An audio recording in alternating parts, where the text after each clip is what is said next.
ಬಂಧುಗಳು ಆದುವರು ಬಂದುಂಡು ಹೋಗುವರು. ಬಂಧುಗಳು ಆದವರು ಬಂದುಂಡು ಹೋಗುವರು. ಬಂಧನವ ಕಳೆಯಲರಿಯರು. ಬಂಧನವ ಕಳೆಯಲರಿಯರು.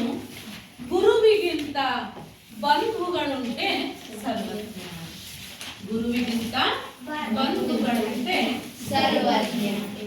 ಅದಕ್ಕೆ ಎಲ್ಲ ಬಂಧುಗಳಿಗಿಂತಲೂ ಮಿಗಿಲಾದಂತಹ ಬಂಧ ಯಾವುದಪ್ಪ ಅಂದ್ರೆ ಅದುವೇ ಗುರು ಅಂತ. ಗುರು ಪ್ರತಿಯೊಬ್ಬರ ಬದುಕಿನಲ್ಲೂ ಕೂಡ ಬಹಳ ಪ್ರಮುಖವಾದಂತಹ ಸ್ಥಾನವನ್ನ ಪಡ್ಕೊಳ್ತಾರೆ ಅಲ್ವಾ. ನಾನು ಈಗ ಈ ಪಾಠವನ್ನು ನಾವು ಚಟುವಟಿಕೆಯೊಂದಿಗೆ ಆರಂಭ ಮಾಡೋಣ. ಮೊದಲಿಗೆ ನಿಮ್ಗೊಂದಿಷ್ಟು ಪ್ರಶ್ನೆಗಳನ್ನು ಕೇಳ್ತಾ ಹೋಗ್ತೀನಿ, ನೀವು ಉತ್ತರ ಕೊಡ್ತಾ ಹೋಗಿ, ಸರಿನಾ? ಕೂಡಲ ಸಂಗಮ ಅಂತ ಅಂಕಿತ ನಾಮ ಉಳ್ಳಂತಹ ವಚನಕಾರರು ಯಾರು? ಸಾಮೂಹಿಕವಾಗಿ ಉತ್ತರ ಕೊಡುವಾಗ ಕೈ ಹತ್ಬೇಕು, ನಾನು ಅವರು ಹೇಳ್ತೀನಿ. ಬಸವಣ್ಣನವರು ಸರಿಯಾದ ಉತ್ತರ. ನೋಡ, ಅದರೊಳಗೆ ವಿಶೇಷವಾಗಿ ಗಂಡು ಮಕ್ಕಳು ಉತ್ತರ ಹೇಳ್ತದ ಅಲ್ಲ, ಅದಕ್ಕೆ ಅವ್ರನ್ನ ಕೇಳಿದ್ರು. ಬಸವಣ್ಣನವರು ಅಲ್ವಾ?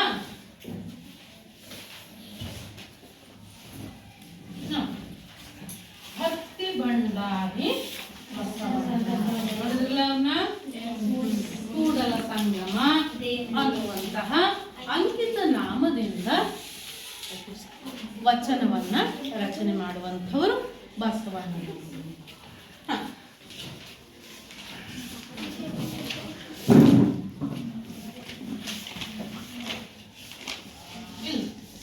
ಬಸವಣ್ಣನವರಿಗೆ ಸಂಬಂಧಪಟ್ಟಂತಹ ಒಂದು ಸಣ್ಣ ಪುಸ್ತಕ.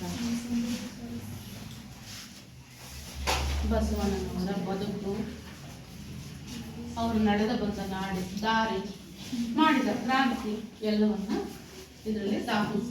ಯಾರಿಗೆ ಆಸಕ್ತಿ ಇದರಲ್ಲಿ ಓದು.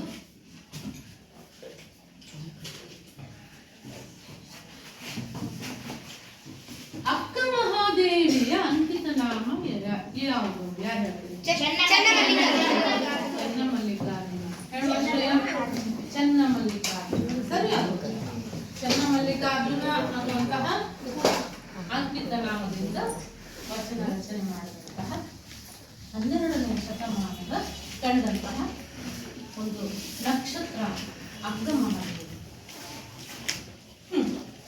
ಇಳಿ ನಿಮ್ಮ ದಾನ ಬೆಳೆ ನಿಮ್ಮ ದಾನ, ಸುಳಿದು ಸೂಸುವ ಗಾಳಿ ಅದು ನಿಮ್ಮ ದಾನ.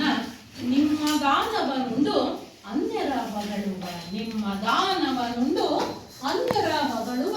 ಕುನ್ನಿಗಳನೇನೆಂಬೆ ರಾಮನಾಥ, ಕುನ್ನಿಗಳನೇನೆಂಬೆ ರಾಮನಾಥ. ಇದು ಯಾವ ವಚನ ಆಗಿರ್ಬಹುದು?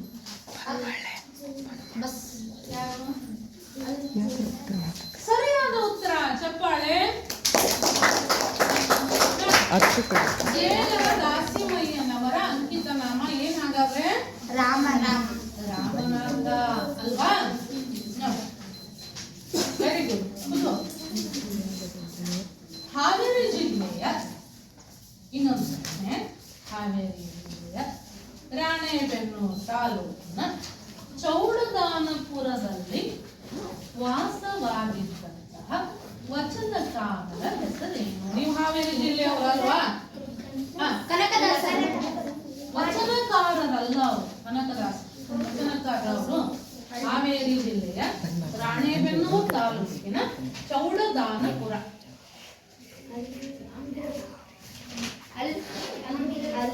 ಸರಿಯಾದ ಉತ್ತರ ಅಂಬಿಗರ ಚೌಡಯ್ಯ. ನೋಡಿ, ಹಾವೇರಿ ಜಿಲ್ಲೆಯವರವರು ಅಲ್ವಾ?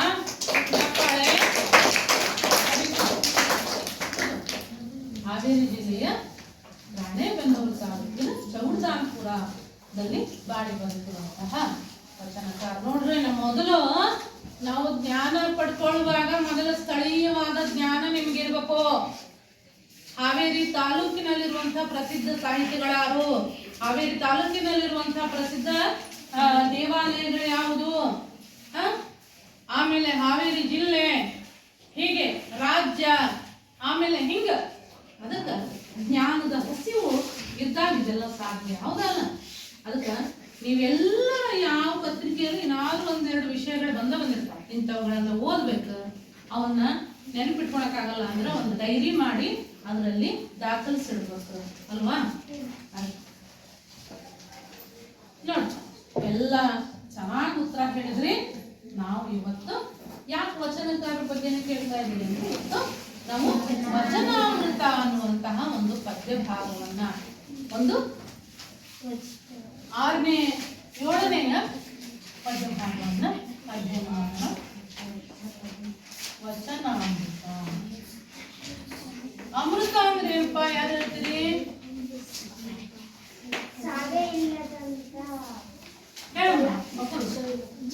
ಸತ್ತವರನ್ನು ಬದುಕಿಸುವ ಅನಿಲ. ಸತ್ತವರನ್ನ ಬದುಕಿಸುವಂತಹ ಒಂದು ಶಕ್ತಿ ಇರುವಂತದ್ದು ಆ ಒಂದು ದ್ರವ ಯಾವುದು? ಅಮೃತ. ಸತ್ತವರನ್ನ ಬದುಕಿಸ್ತದ. ಹಂಗಿದು ವಚನ ಅಂದ್ರೆ ಏನು? ಇದು ಗದ್ಯವೂ ಅಲ್ಲ, ಪದ್ಯವೂ ಅಲ್ಲ.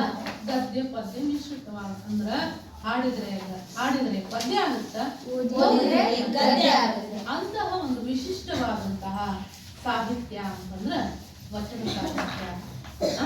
ಅಂತ ಪ್ರಾಚೀನ ಸಾಹಿತ್ಯದಲ್ಲಿ, ಹಳೆಗನ್ನಡ ಸಾಹಿತ್ಯದಲ್ಲಿ ಸಂಸ್ಕೃತ ಭೂಯಿಷ್ಠವಾದಂತಹ ಪದಗಳೇ ಹೆಚ್ಚಾಗಿ ಇರುವಂತಹ ಸಂದರ್ಭದಲ್ಲಿ ಸಾಮಾಜಿಕವಾಗಿ, ಧಾರ್ಮಿಕವಾಗಿ, ಭಾಷಿಕವಾಗಿ, ಸಾಹಿತ್ಯಿಕವಾಗಿ, ಆಮೇಲೆ ಮತ್ತೆ ಲಿಂಗಾನುಪಾತ, ಗಂಡು ಹೆಣ್ಣು ಸಮಾನವಾಗಿ ಕುತ್ಕೊಂಡು ಸಾಹಿತ್ಯ ರಚನೆ ಮಾಡುವಂತಹ ಒಂದು ಹೊಸ ಮನ್ವಂತರಕ್ಕೆ ಕಾಲಿಟ್ಟವರು, ದಾಪುಗಾಲ ಹಾಕಿದವರು ಅಂತಂದ್ರೆ ಬಸವಣ್ಣನವರು ಅಂದ್ರೆ ತಪ್ಪಾಗ್ತದೆ. ಅನುಭವ ಮಂಟಪವನ್ನ ನಿರ್ಮಾಣ ಮಾಡಿ ಅಲ್ಲಿ ವಚನದ ಕುರಿತಾಗಿ ಅಲ್ಲಿ ಚರ್ಚೆಗಳಾದವು, ವಚನ ರಚನೆ ಆಯಿತು, ಸಮಾಜದ ಅಂಕು ಡೊಂಕುಗಳನ್ನ ತಿದ್ದುವಂತಹ ಕೆಲಸವನ್ನ ಮಾಡಿದ್ರು ಬಸವಣ್ಣನವರು ಅಲ್ವಾ?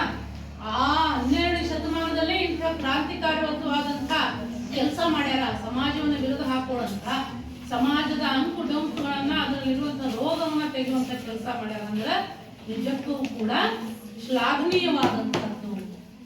12ನೇ ಶತಮಾನ ಬಹಳ ನಮ್ಮ ಕನ್ನಡ ಸಾಹಿತ್ಯದಲ್ಲಿ ಬಹಳ ಅತ್ಯಮೂಲ್ಯವಾದಂತಹ ಸ್ಥಾನವನ್ನ ಪಡ್ಕೊಳ್ತೈತಿ. ಪಾಂಡಿತ್ಯ ಯುಕ್ತವಾದಂತಹ ಸಾಹಿತ್ಯ ಇದು ಜನಸಾಮಾನ್ಯರ ದನಿಯಾತು. ಸಾಹಿತ್ಯ ಅನ್ನೋದು ಅರಸನ ಅರಮನೆಯಲ್ಲಿರುವಂತಹ ಬಂಗಾರದ ಪಂಜರದಲ್ಲಿರುವ ಸಾಹಿತ್ಯ 12ನೇ ಶತಮಾನದ ಅವಧಿಯಲ್ಲಿ ಬಡವನ ಗುಡಿಸಲವರೆಗೂ ಕೂಡ ಬಂದು ತಲುಪಿತು. ಶ್ರೀಸಾಮಾನ್ಯರ ಬದುಕು, ಭಾವನೆ, ಅದೆಲ್ಲದಕ್ಕೂ ಅದರ ಪ್ರತಿನಿಧಿಯಾಗಿ ಸಾಮಾಜಿಕ ಸಾಹಿತ್ಯಿಕ ಆದಂತಹ ಕ್ರಾಂತಿಕಾರಿ ಕೆಲಸವನ್ನ ಉಂಟು ಮಾಡಿದಂಥದ್ದು ಈ ಒಂದು ವಚನ ಸಾಹಿತ್ಯ. ವಿಶ್ವ ಸಾಹಿತ್ಯಕ್ಕೆ ಒಂದು ಮಾದರಿಯಾದಂತಹ ಸಾಹಿತ್ಯ ಅಂತಾನೆ ಇದನ್ನ ನಾವು ಗುರುತಿಸ್ತೇವೆ. ಸಾಮಾಜಿಕ ಸಮಾನತೆಗೆ ಹಿಡಿದಂತಹ ಕೈಗನ್ನಡಿ ಅನ್ನುವಂಥದ್ದನ್ನ ನಾವು ಮರಿಬಾರ್ದು. ಅರಿತರೆ ಶರಣ, ನಡೆದರೆ ಮಾನವ. ತಿಳ್ಕೊಂಡ್ರೆ ಅರತ್ರ ಆತ ಶರಣ, ಮರತ್ರ ಮನುಷ್ಯ. ಹಿಂಗ ಶರಣ ತತ್ವದೆಡೆಗೆ ಹ್ಯಾಕ್ ಸಾಗಬೇಕು ಅನ್ನುವಂತಹ ದಾರಿಯನ್ನ ತಿಳಿಸ್ಕೊಡುವಂಥವ್ರೆ ಈ ಶರಣರು. ಶರಣ ಶರಣನಾಗುವುದು ಅಷ್ಟು ಸಾಮಾನ್ಯವಾದಂಥದ್ದಲ್ಲ. ಅದಕ್ಕೆ ಬಹಳಷ್ಟು ಶ್ರಮ ಬೇಕು. ಇಲ್ಲಿ ನಾವು ಮೊದಲು ಅಲ್ಲಮ ಪ್ರಭುಗಳ ಒಂದು ವಚನವನ್ನ ಅಧ್ಯಯನ ಮಾಡೋಣ. ಅದಕ್ಕೂ ಮುಂಚೆ ಅಲ್ಲಮ ಪ್ರಭುಗಳ ಪರಿಚಯವನ್ನ ಸಂಕ್ಷಿಪ್ತವಾಗಿ ನೋಡೋಣ. ಅಲ್ಲಮ ಪ್ರಭು 12ನೇ ಶತಮಾನ ಕಂಡಂತಹ ಒಬ್ಬ ಪ್ರಸಿದ್ಧ ಚಿಂತಕ, ತತ್ವಜ್ಞಾನಿ, ಶಿವಶರಣ ಮತ್ತು ವಚನಕಾರ ಅನ್ನೋದನ್ನ ನಾವು ಮರಿಬಾರದು.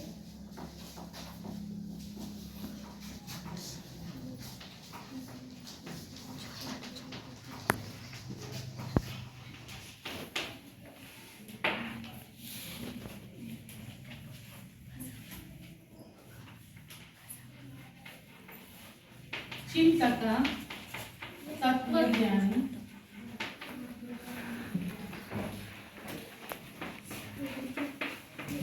ಶಿವಶರಣ, ನಮ್ಮ ಅಲ್ಲಮ ಪ್ರಭುದೇವರು. ಇವರು ಜನಿಸಿದ್ದು ಶಿವಮೊಗ್ಗ ಜಿಲ್ಲೆಯ ಶಿವಮೊಗ್ಗ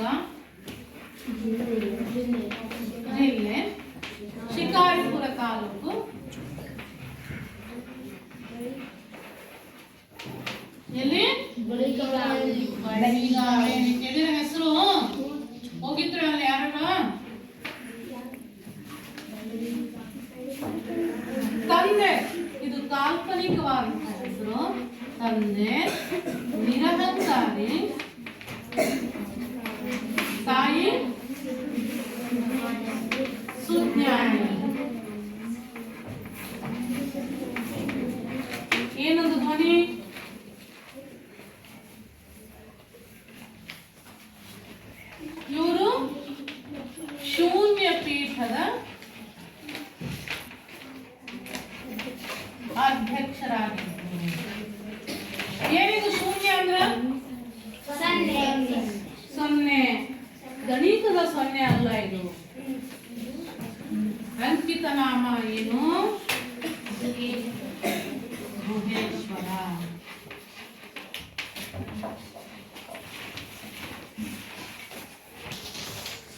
ಇವರ ಅಂಕಿತ ನಾಮ ಗುಹೇಶ್ವರ ಅಲ್ವಾ?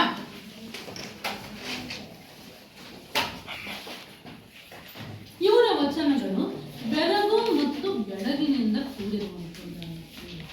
ಬೆರಗು ಅಂದ್ರೆ ಆಶ್ಚರ್ಯ, ಅಚ್ಚರಿಯಿಂದ ಕೂಡಿರುವಂಥದ್ದು. ಬೆಳಗು ಈಗ ಒಡಪಿನ ರೀತಿಯಲ್ಲಿ ಒಳಾರ್ಥವನ್ನ ಉಳ್ಳಂಥದ್ದು, ಗೂಢಾರ್ಥವನ್ನ ಉಳ್ಳಂಥದ್ದು. ಅಂಥ ವಚನಗಳು ಅಲ್ಲಮ ಪ್ರಭುಗಳ ವಚನಗಳಾಗಿದ್ದವು.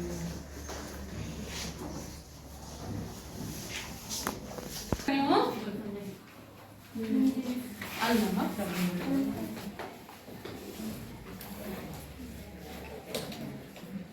ನೋಡಿದ್ರಲ್ಲ.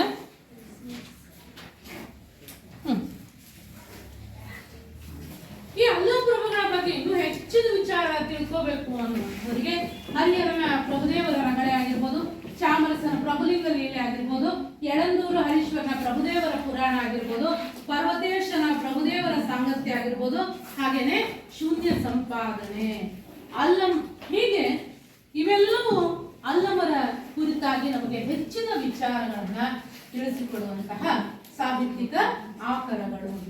ನಾವು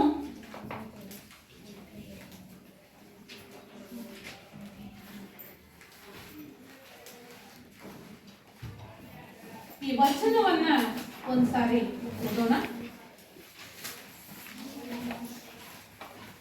ಕೃತಯುಗದಲ್ಲಿ ಶ್ರೀ ಗುರು ಶಿಷ್ಯಂಗೆ, ಕೃತಯುಗದಲ್ಲಿ ಶ್ರೀ ಗುರು ಶಿಷ್ಯಂಗೆ ಬಡಿದು ಬುದ್ಧಿಯ ಕಲಿಸಿದಡೆ, ಬಡಿದು ಬುದ್ಧಿಯ ಕಲಿಸಿದರೆ ಆಗಲಿ ಮಹಾಪ್ರಸಾದವೆಂದೆನಯ್ಯ. ತ್ರೇತಾಯುಗದಲ್ಲಿ ಶ್ರೀ ಗುರು ಶಿಷ್ಯಂಗೆ ಬೈದು ಬುದ್ಧಿಯ ಕಲಿಸಿದರೆ ಆಗಲಿ ಮಹಾಪ್ರಸಾದವೆಂದೆನಯ್ಯ. ದ್ವಾಪರ ಯುಗದಲ್ಲಿ ಶ್ರೀ ಗುರು ಶಿಷ್ಯಂಗೆ ಝಂಕಿಸಿ ಬುದ್ಧಿಯ ಕಲಿಸಿದರೆ ಆಗಲಿ ಮಹಾಪ್ರಸಾದವೆಂದೆನಯ್ಯ. ಕಲಿಯುಗದಲ್ಲಿ ಶ್ರೀ ಗುರು ಶಿಷ್ಯಂಗೆ, ಕಲಿಯುಗದಲ್ಲಿ ಶ್ರೀ ಗುರು ಶಿಷ್ಯಂಗೆ ವಂದಿಸಿ ಬುದ್ಧಿಯ ಕಲಿಸಿದರೆ ಆಗಲಿ ಮಹಾಪ್ರಸಾದವೆಂದೆನಯ್ಯ. ಗುಹೇಶ್ವರ, ನಿಮ್ಮ ಕಾಲದ ಕಟ್ಟಳೆಯ ಕಲಿತನಕ್ಕೆ ನಾ ಬೆರಗಾದೆನು. ಇಲ್ಲಿ ಗುರುವಿನ ಮಹತ್ವ, ಗುರುವಿನ ಮಹಿಮೆ, ಗುರು ಮತ್ತು ಶಿಷ್ಯರ ಒಂದು ಪರಂಪರೆ ಆಯಾ ಯುಗದಲ್ಲಿ ಯಾವ ರೀತಿಯಾಗಿ ಬದಲಾವಣೆಯನ್ನ ಹೊಂತಾ ಬಂತು ಅನ್ನುವಂಥದ್ದನ್ನ ಈ ಒಂದು ವಚನ ಮೂಲಕ ಹೇಳ್ತಾರ. ಅದನ್ನ ರಾಗಬದ್ಧವಾಗಿ ಹೇಳಿರುವಂಥದ್ದನ್ನ ಈಗ ನಾವು ಆಲಿಸೋಣ ಒಂದ್ಸಾರಿ, ನಂತರದಲ್ಲಿ ಅದರ ವಿವರಣೆಯನ್ನ ನೋಡೋಣ.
ನೋಡ್ತಾ ಇದ್ದೀವಿ.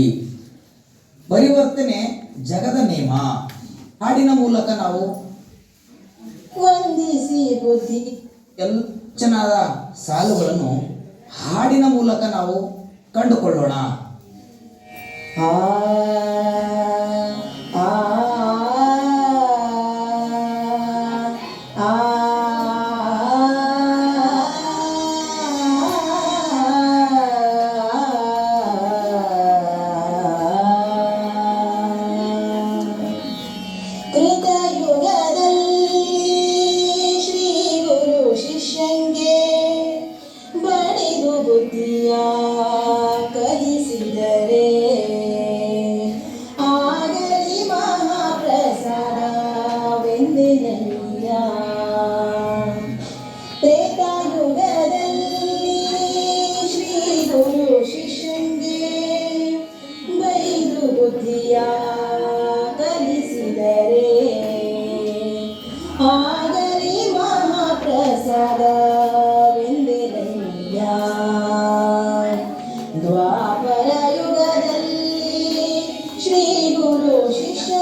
ಶ್ರೀ ಗುರು ಶಿಷ್ಯಂಗೆ ವಂದಿಸಿ ಬುದ್ಧಿಯ ಕಲಿಸಿದರೆ ಆಗಲಿ ಮಹಾಪ್ರಸಾದ ಗುಹೇಶ್ವರ ಗುಹೇಶ್ವರ ಗುಹೇಶ್ವರ ನಿಮ್ಮ ಕಾಲದ ಕಟ್ಟಳೆಯ ಕಲಿತನಕ್ಕೆ ನಿಮ್ಮ ಕಾಲದ ಕಟ್ಟಳೆಯ ಕಲಿತನಕ್ಕೆ ನಾ ಬೆರಗಾದೆನು ನಾ ಬೆರಗಾದೆನು ನಾ ಬೆರಗಾದೆನು ನಾ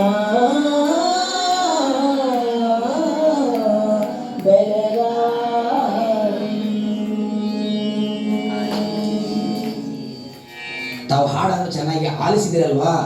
ಈ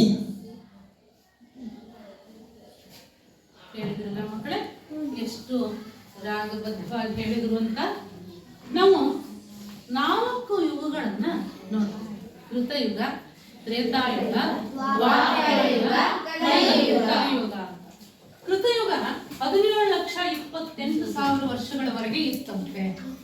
ಅದೇ ರೀತಿಯಾಗಿ ತ್ರೇತಾಯುಗ 12,96,000 ವರ್ಷಗಳವರೆಗೆ ತ್ರೇತಾಯುಗ ಇತ್ತಂತೆ. ದ್ವಾಪರಯುಗ 8,64,000 ವರ್ಷಗಳವರೆಗೆ ಇತ್ತಂತೆ. ಈಗ ಕಲಿಯುಗ, ಈಗ ನಡೀತಾ ಇರುವಂತಹದ್ದು ಕಲಿಯುಗ 4,32,000 ವರ್ಷಗಳವರೆಗೆ ಈ ಒಂದು ಕಲಿಯುಗ ಇರ್ತದ. ನಾವು ಈಗ ಬದುಕ್ತಾ ಇರುವಂಥದ್ದೇ ಕಲಿಯುಗ. ಬಸವಣ್ಣ ಮಹಾಭಕ್ತನಾದರೆ ಅಲ್ಲಮ ಪ್ರಭು ಮಹಾಜ್ಞಾನಿ. ಅಲ್ಲಮ ಪ್ರಭು ಮಹಾಜ್ಞಾನಿಯಾಗಿದ್ದುಕೊಂಡು ಆತ ಬದುಕಿನಲ್ಲಿ ಸಾಕಷ್ಟು ನೋವುಗಳನ್ನ ಅನುಭವಿಸ್ತಾ ಕೀಳು ಕುಲದ ಮದ್ದಳೆ ಬಾರಿಸುವವನ ಮಗನಾಗಿ ಹುಟ್ಟಿ ದೇವಾಲಯದಲ್ಲಿ ಮದ್ದಳೆ ಬಾರಿಸ್ತಾ ಅವರು ತಮ್ಮ ಸೇವೆಯನ್ನ ಸಲ್ಲಿಸ್ತಾ ಇದ್ರು. ಬದುಕಿನ ನಿಜವಾದ ಅರ್ಥ ತಿಳಿದಾದ ಮೇಲೆ ಸಾಕಷ್ಟು ಜನ ಶರಣರಿಗೆ ಅವರ ಅಹಂಕಾರವನ್ನ ಅಳೆಯುವಂತಹ ಕೆಲಸ, ಗುರುವಿನ ಮಾರ್ಗದಲ್ಲಿ ಇದ್ಕೊಂಡು ಅವರ ಅಹಂಕಾರವನ್ನ ನಿರ್ನಾಮ ಮಾಡುವಲ್ಲಿ ಅಲ್ಲಮ ಪ್ರಭುಗಳು ಮುಂದಾಗ್ತಾರೆ. ಬೊಗ್ಗಯ್ಯ, ಮುಕ್ತಾಯಕ್ಕ ಮತ್ತು ಸಿದ್ದರಾಮ, ಗೋರಕ್ಷ ಇವರೆಲ್ಲ ಅಲ್ಲಮ ಪ್ರಭುಗಳಿಂದ ಒಂದು ಅವರ ಅಹಂಕಾರ ತ್ಯಾಗ ಮಾಡಿಕೊಂಡು ಬದುಕಿನ ನಿಜವಾದ ಅರ್ಥ ಅಂದ್ರೆ ನಾನೇ ಶ್ರೇಷ್ಠ ಅನ್ನುವಂತ ಅಹಂಕಾರ ಅವರಿಂದ ಅಲುಗಳೆದು ಅವರಿಂದ ಒಂದು ಉತ್ತಮ ಹಾದಿಯನ್ನ ಕಂಡಂತಹ ಶರಣರಲ್ಲಿ ಇವರು ಕೂಡ 4 ಜನ ಮುಖ್ಯರನಿಸ್ಕೊಳ್ತಾರ. ಈಗ ಯುಗಗಳ ವಿಚಾರವನ್ನ ತಿಳಿಸ್ತಾ ಗುರು ಮತ್ತು ಶಿಷ್ಯರ ಪರಂಪರೆಯನ್ನ ನಮಗೆ ಬಿಡಿಸಿ ಹೇಳುವಂತಹ ಕೆಲಸವನ್ನ ಇಲ್ಲಿ ನಮ್ಗೆ ಮಾಡ್ತಾರ. ಕೃತಯುಗದಲ್ಲಿ ಯುಗಗಳಲ್ಲಿ ಒಂದನೆಯದ್ದು ಕೃತಯುಗ. ಕೃತಯುಗದಲ್ಲಿ ಶ್ರೀ ಗುರು ಶಿಷ್ಯಂಗೆ ಹೇಗೆ ಬುದ್ಧಿ ಕಲಿಸ್ತಾನಂತೆ? ಬಡಿಯೋದು ಅಂದ್ರೆ ಏನು? ಬಡಿಯುವಂತಹದ್ದು, ಶಿಕ್ಷಿಸುವಂತಹದ್ದು. ಹೇಗೆ ಶಿಕ್ಷಿಸಿ, ಹೀಗೆ ಯಾಕೆ ಬಡಿತಾರಪ್ಪ ಅಂತಂದ್ರೆ ಕೃತಯುಗದಲ್ಲಿರುವಂತಹ ಜನ ಸುಖಲೋಲುಪ್ತರಾಗಿದ್ರು. ಭೋಗ ವೈಭೋಗಗಳಲ್ಲೇ ತಮ್ಮ ಇಡೀ ಬದುಕನ್ನ ನಡೆಸ್ತಾ ಇದ್ರು. ಅದಕ್ಕೆ ಅವ್ರನ್ನ ಉತ್ತಮ ಮಾರ್ಗಕ್ಕೆ ತರಬೇಕಪ್ಪ ಅಂತಂದ್ರೆ ಅಲ್ಲಿ ಬಡಿಬೇಕಾಗ್ತಿತ್ತು. ಬಡಿದು ಬಹಳಷ್ಟು ಅವರಿಗೆ ದೈಹಿಕವಾಗಿ ಶಿಕ್ಷೆಯನ್ನ ನೀಡಿ ಬಡಿದು ಅವರಿಗೆ ಬುದ್ಧಿ ಕಲಿಸುವಂತಹ ಕೆಲಸವನ್ನ ಗುರುವಾದಂಥವನು ಮಾಡ್ತಾ ಇದ್ದ. ಸುಖಲೋಲುಪ್ತ ಭೋಗ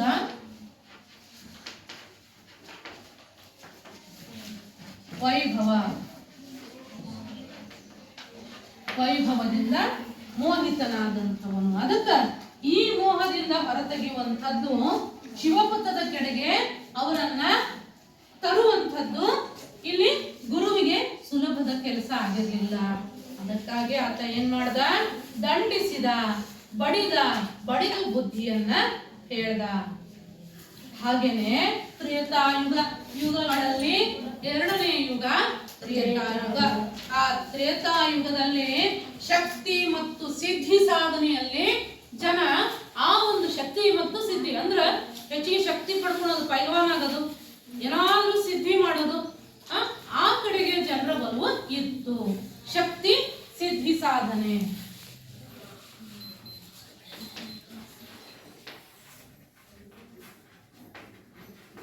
ಅದರಲ್ಲಿ ಜನ ಅಲ್ಲಿ ಮುಳುಗಿ ಹೋಗಿದ್ರು. ಅಲ್ಲಿ ಅದಕ್ಕೆ ಎಂಥ ತಪಸ್ಸಿಗೂ ಕೂಡ ಹಿಂಜರಿತಾ ಇರಲಿಲ್ಲ.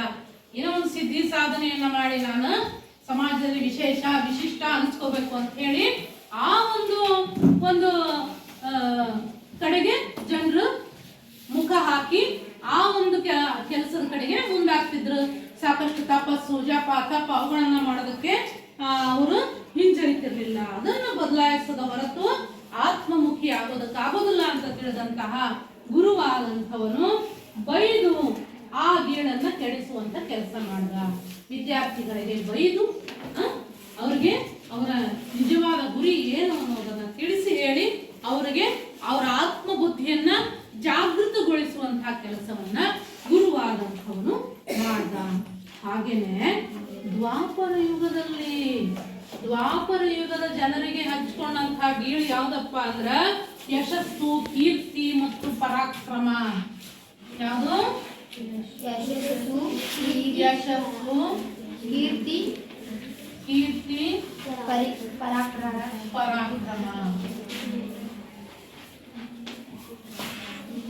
ಯಶಸ್ಸು, ಕೀರ್ತಿ, ಪರಾಕ್ರಮದ ಹುಚ್ಚು ದ್ವಾಪರ ಯುಗದ ಜನರಿಗೆ ಇತ್ತು. ನಾನು ಹೆಚ್ಚು ಯಶಸ್ಸು ಗಳಿಸ್ಬೇಕು, ಕೀರ್ತಿ ಸಂಪಾದನೆ ಮಾಡಬೇಕು, ನನ್ನ ಪರಾಕ್ರಮವನ್ನ ಇಡೀ ಜಗತ್ತಿಗೆ ಮೆರೆಸಬೇಕು ಅನ್ನುವಂತಹ ಒಂದು ಗುಂಗಿನಲ್ಲಿ ಇದ್ರು. ಪ್ರಾಣದ ಹಂಗನ್ನ ಹರಿದು ಆ ಒಂದು ಸಾಧನೆಯಲ್ಲೇ ಜನ ಮುಳುಗಿ ಬಿಟ್ಟಿದ್ರು. ಆ ಕೀರ್ತಿ ಕಾಮನೆಯನ್ನ ಮುಕ್ತಗೊಳಿಸುವುದಕ್ಕೆ ಗುರುವಾದಂಥವನು ಜಂಕಿಸುವುದು ಅಂದ್ರೇನು? ಗದರಿಸುವಂಥದ್ದು, ಗದರಿಸುವ ಕೆಲಸವನ್ನ ಮಾಡ್ತಾನೆ. ಝಂಕಿಸು, ಗದರಿಸು ಕಠಿಣ ಪದಗಳ ಅರ್ಥ.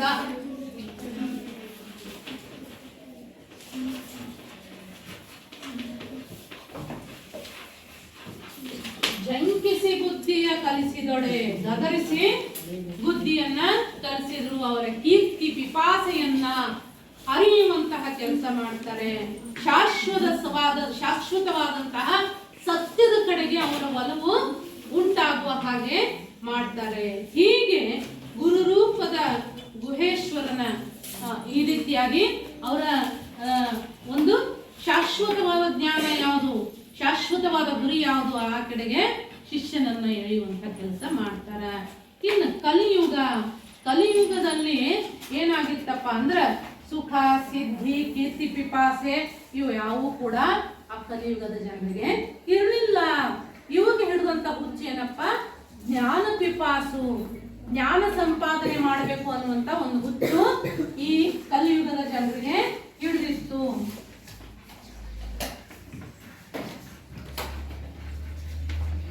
ಜ್ಞಾನ ಸಂಪಾದನೆ ಮಾಡುವಂತ ಹುಚ್ಚು ಅವ್ರಿಗೆ ಹಿಡಿದಿತ್ತು. ಆ ಜ್ಞಾನ ಪಿಪಾಸುವಾದಂಥವನನ್ನ ಅವನನ್ನ ಸರಿದಾರಿಗೆ ತರೋದು ಬಹಳ ಕಷ್ಟ ಪಡ್ಬೇಕಾಗಿರ್ಲಿಲ್ಲ. ಅದಕ್ಕ ಇವನಿಗೆ ಪಡೆಯೋದು ಬೇಕಾಗಿರ್ಲಿಲ್ಲ, ಬೈಯೋದು ಬೇಕಾಗಿರ್ಲಿಲ್ಲ, ಆತನನ್ನ ಸಿಟ್ಟಿನಿಂದ ನೋಡೋದು ಬೇಕಾಗಿರ್ಲಿಲ್ಲ. ಇಲ್ಲಿ ಗುರುವಿನ ಶ್ರಮ ಕಡಿಮೆ ಆಯ್ತು. ಶಿಷ್ಯನಾದಂಥವನು ಗುರುವಿಗೆ ಹತ್ತಿರವಾದಷ್ಟು ಜ್ಞಾನವನ್ನ ಪಡ್ಕೊಳ್ತಾ ಇದ್ದಾನೆ. ಆತನು ಜಾಣನಾಗ್ತಾ ಇದ್ದಾನೆ. ಆತನು ಜ್ಞಾನದ ಹಸಿವೆಯಿಂದ ಹೆಚ್ಚೆಚ್ಚು ಜ್ಞಾನವನ್ನ ಬೇರೆ ಬೇರೆ ವಿಧಾನದ ಮೂಲಕ ಸಂಪಾದನೆ ಮಾಡುವಂತ ಒಂದು ಹಾದಿಯಲ್ಲಿ ಬರ್ತಾ ಇದ್ದಾನೆ. ಆ ಕಾರಣಕ್ಕೆ ಈತನಿಗೆ ಯಾವುದೇ ಶಿಕ್ಷೆ ಕೊಡುವಂತಹ ಒಂದು ಗೋಜಿಗೆ ಶಿಕ್ಷಕನಾದಂಥವನು ಹೋಗೋದಿಲ್ಲ. ಅಲ್ಲಿ ವಂದಿಸಿ ಬುದ್ಧಿಯನ್ನ ಕಲಿಸ್ತಾನೆ. ಗುರುವಾದಂಥವನಿಗೆ ನಿಜವಾದ ಆಸೆ ಏನಪ್ಪಾ ಅಂತಂದ್ರ ಶಿಷ್ಯನಾದವನು ತನಗಿಂತ ಹೆಚ್ಚು ಜ್ಞಾನವಂತನಾಗಬೇಕು, ತನಗಿಂತ ಹೆಚ್ಚು ಕೀರ್ತಿವಂತನಾಗಬೇಕು, ಅವನು ಹೆಚ್ಚಿನ ಜ್ಞಾನವನ್ನ ಸಂಪಾದಿಸಬೇಕು. ಅದೇ ಗುರುವಾದಂಥವನು ಬಯಸೋದು. ಹಂಗ ಆತ ಜ್ಞಾನಕ್ಕಾಗಿನೇ ಹಂಬಲಿಸುವಂಥವನನ್ನ ಅವನಿಗೆ ಜ್ಞಾನವನ್ನ ನೀಡೋದು ಕಷ್ಟದ ಕೆಲಸ ಆಗಿರ್ಲಿಲ್ಲ. ಅದಕ್ಕೆ ಇಲ್ಲಿ ಏನ್ ಮಾಡ್ದ ಗುರು? ವಂದಿಸಿ ಬುದ್ಧಿಯನ್ನ ಕಲಿಸಿದ. ಅದನ್ನ ಆಗಲಿ ಮಹಾಪ್ರಸಾದವೆಂದನಯ್ಯ. ಹೀಗೆ ಈವರೆಗೆ ಈ ಎಲ್ಲಾ ಪರಂಪರೆಯಲ್ಲೂ ಕೂಡ ಅದನ್ನ ಆಗಲಿ ಮಹಾಪ್ರಸಾದ ಮಹಾಪ್ರಸಾದ ಅಂತ ಹೇಳಿ ಪದ ಬಳಕೆ ಆಗಿದ್ದನ್ನ ನೋಡ್ತೀವಿ. ಹೀಗೆ ಪ್ರಶಂಸೆಯನ್ನ ಮಾಡ್ತಾರ. ರೂಪದ ಗುಹೇಶ್ವರನ ಕಾಲದ ಒಂದು ಮಹಿಮೆಗೆ, ಕಾಲದ ಕಟ್ಟಳೆಗೆ ಅವರು ಯಾವಾಗಲೂ ಕೂಡ ಬೆರಗಾದೆ ಅಂತಾನೆ ಹೇಳ್ತಾರೆ. ಹೀಗೆ ಶಿಷ್ಯನಿಗೆ ತಕ್ಕಂತಹ ಬೋಧನೆ, ಯುಗಕ್ಕೆ ತಕ್ಕ ವಿಧಾನ ಅರಿತಂತಹ ಗುರುವಿನ ರೀತಿಯನ್ನ ನಾವಿಲ್ಲಿ ನೋಡ್ತೀವಿ. ಹೃದಯಾರೆ ಅವರು ಗೌರವಿಸ್ತಾರೆ. ಶ್ರೀ ಗುರುವಾದಂತಹ ಶಿಷ್ಯನನ್ನ ಆರಾಧಿಸ್ತಾನೆ, ಆತನನ್ನ ಕೊಂಡಾಡ್ತಾನೆ, ಅಮೂಲ್ಯವಾದಂತಹ ಒಂದು ಪರಾವಿದ್ಯೆಯನ್ನ ಆತನಿಗೆ ನೀಡ್ತಾನೆ. ಹೀಗೆ ಇಲ್ಲಿ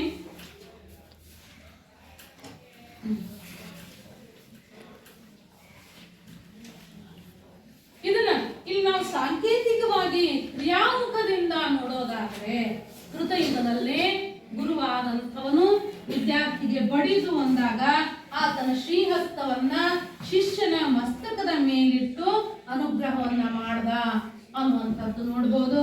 ಹಾಗೇನೆ ತ್ರೇತಾಯುಗದಲ್ಲಿ ಬೈದು ಬುದ್ಧಿಯನ್ನ ಕಲಿಸ್ದ ಅಂದ್ರ ಶ್ರೋತೃಮುಖದಲ್ಲಿ ಆತನಿಗೆ ಪವಿತ್ರವಾದಂತಹ ಮಂತ್ರಗಳನ್ನ ಅನುಗ್ರಹ ಮಾಡ್ದ ಅನ್ನುವಂಥದ್ದನ್ನ ನೋಡ್ತೀವಿ. ಹಾಗೇನೆ ದ್ವಾಪರ ಯುಗದಲ್ಲಿ ದೃಷ್ಟಿ ಅಂತರಂಗದ ಕಲುಷಿತೆಯನ್ನ ಕಳೆದು ಅನುಗ್ರಹವನ್ನ ಮಾಡ್ದ. ಆತನ ಸಿಟ್ಟಿನಿಂದ ಕಣ್ಣು ಕಿಸುದು, ಸಿಟ್ಟಿನಿಂದ ನೋಡೋದು ಅಂದ್ರೇನು? ದೃಷ್ಟಿಯನ್ನ ಇಟ್ಟು ಆತನಿಗೆ ಅಂತರಂಗದ ಕಲುಷಿತವನ್ನ ತೊಡೆದು ಹಾಕದ ಅನ್ನುವಂಥದ್ದು ನೋಡ್ಬೋದು. ಹಾಗೇನೆ ಕಲಿಯುಗದಲ್ಲಿ ವಂದಿಸಿ ಬುದ್ಧಿಯ ಕಲಿಸಿದೊಡೆ ಅಂದಲ್ಲಿ ಆಧರಿಸಿ ಕರಸ್ಥಲದಲ್ಲಿ ಇಷ್ಟಲಿಂಗವನ್ನ, ಮನಸ್ಥಲದಲ್ಲಿ ಪ್ರಾಣಲಿಂಗವನ್ನ, ಭಾವಸ್ಥಲದಲ್ಲಿ ತೃಪ್ತಿಲಿಂಗವನ್ನಿಟ್ಟು ಆತನಿಗೆ ಅನುಗ್ರಹವನ್ನ ಮಾಡ್ದ ಅನ್ನುವಂಥದ್ದನ್ನ ನಾವು ಕ್ರಿಯಾರೂಪದ ಮೂಲಕ ನೋಡ್ಬೋದು. ಹಿಂಗ ಆಯಾ ಕಾಲಮಾನದಲ್ಲಿ ಏನೇನಾಗ್ಬೋದು ಅನ್ನುವಂಥದ್ದನ್ನ ಮುಂಚೆನೆ ತಿಳಿದಂತಹ ಒಬ್ಬ ಅನುಪಮ ಜ್ಞಾನಿ ಅಂತಂದ್ರ ಅಲ್ಲಮ್ಮ ಪ್ರಭು, ಯಾವ ಕಾಲದಲ್ಲಿ ಏನೇನು ಆಗ್ತೈತಿ, ಮುಂದೆ ಏನು ಆಗಬಹುದು ಅನ್ನುವಂಥದ್ದನ್ನ 12ನೇ ಶತಮಾನದಲ್ಲಿ ಆತ ಕಂಡಿದ್ದ, ತಿಳಿದಿದ್ದ. ಹೀಗೆ ಈ ರೀತಿಯಾಗಿ ಈ ಎಲ್ಲದರ ಪರಿಣಾಮ ಏನಾಗ್ತಪ್ಪ ಅಂದ್ರೆ ಭೋಗ ಮೋಹದ ಸರ್ವನಾಶ ಆಗುತ್ತೆ, ಸಿದ್ಧಿ ಕಾಮನೆಗೆ ಕೊನೆಯಾಗುತ್ತೆ, ಕೀರ್ತಿಯ ಶನಿಗೆ ಮುಕ್ತಿ ಸಿಗುತ್ತೆ, ಅಂಗ ಲಿಂಗ ಸಾಮರಸ್ಯದ ಅನುಭೂತಿ ಆಗುತ್ತೆ. ಹಾಗೆ ಗುರು ಕರುಣೆಯ ಕ್ರಿಯೆ ಮಹಾಪ್ರಸಾದವಾಗಿ ಬದಲಾವಣೆಯನ್ನ ಹೊಂದುತ್ತೆ. ಇಲ್ಲಿ ನಾವು ನೋಡ್ತೀವಿ,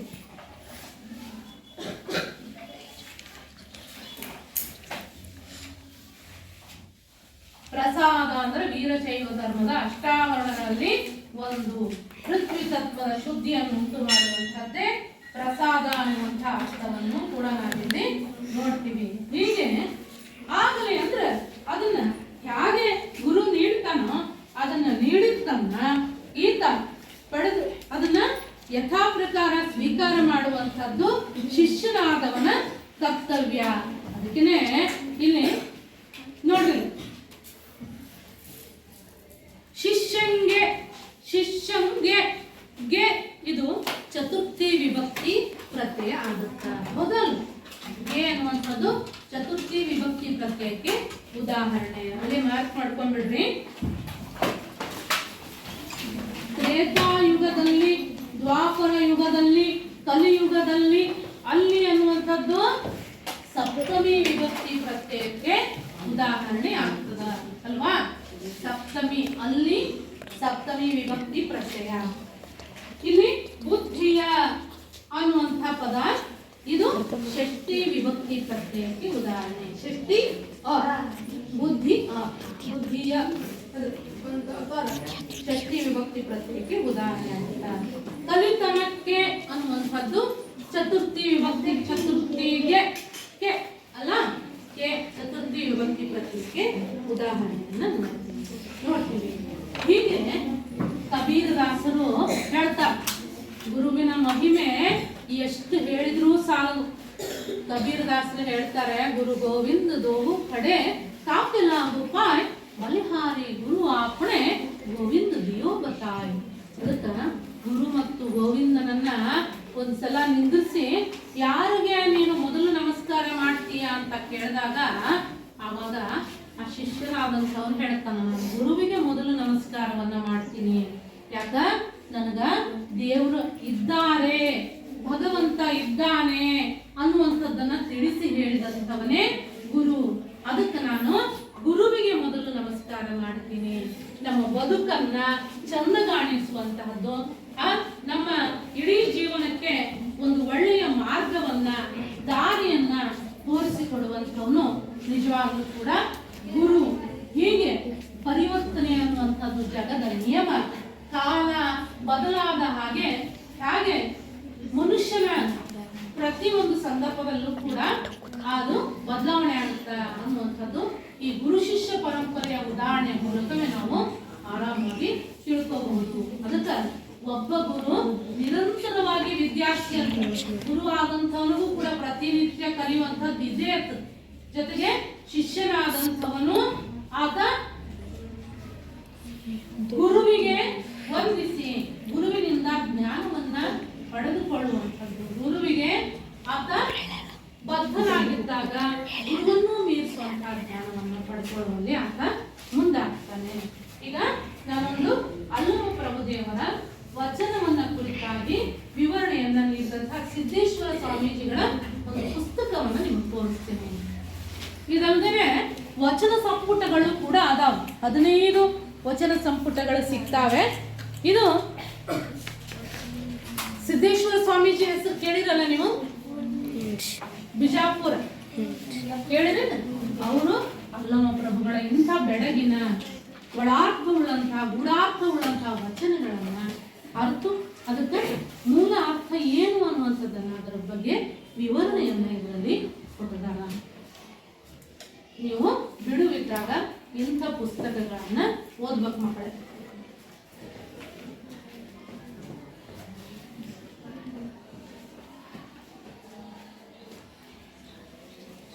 ನಾನು ಒಂದೆರಡು ಪ್ರಶ್ನೆಗಳನ್ನ ಕೇಳ್ತೀನಿ, ಉತ್ತರ ಹೇಳ್ತಿರಲ್ಲ? ಅರ್ಥ ಆಯ್ತಾ ಇದು?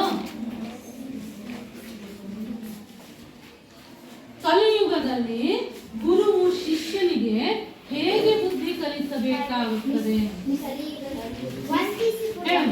ಕಲಿಯುಗದಲ್ಲಿ ಗುರು ಶಿಷ್ಯನಿಗೆ ವಂದಿಸಿ ಬುದ್ಧಿಯ ಕಲಿಸಬೇಕು. ಸರಿಯಾದ ಉತ್ತರ, ವಂದಿಸಿ ಬುದ್ಧಿಯನ್ನ ಕಲಿಸಬೇಕಾಗುತ್ತದೆ.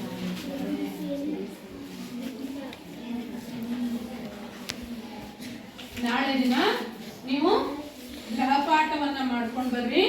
ಶ್ರೀ ಗುರುವು ಶಿಷ್ಯನಿಗೆ ಬುದ್ಧಿ ಕಲಿಸುವುದು ಕಾಲ ಕಟ್ಟಳೆಗೆ ಹೇಗೆ ಒಳಪಟ್ಟಿದೆ? 4 ವಾಕ್ಯದಲ್ಲಿ ಇದೆ ಆ ಪ್ರಶ್ನೆ. ಅದನ್ನ ವಿವರಿಸಿ ಅಂತ ಆಯ್ತು. ಅದಕ್ಕೆ ಉತ್ತರ ಬರ್ಕೊಂಡು ಬರ್ರಿ ಮಕ್ಕಳೇ.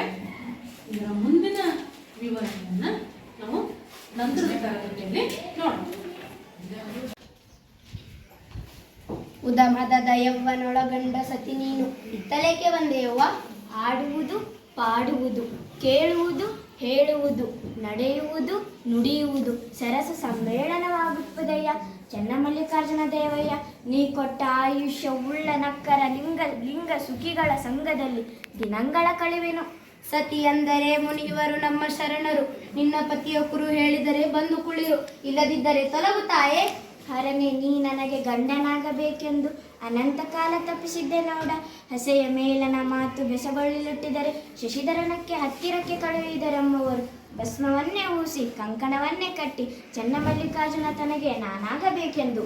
ತಪ್ಪು ಹೊರಸಿ ಹೊರಟಿನೆಂಬುದು ಸತ್ಯವೇ. ತನು ಸೀರೆ ನೊಲಿದು ನಿರ್ಮಾಣವಾದಲ್ಲಿ ಮನದ ಭ್ರಾಂತು ನಿಶ್ಚಯವಾದಲ್ಲಿ ಕೇಶವೆಂಬ ಸೀರೆ ಅಂಗಕ್ಕೆ ಮರೆಯಾಯಿತು, ಅಪಮಾನವೆಂಬುದು ಹರಿಯಿತು.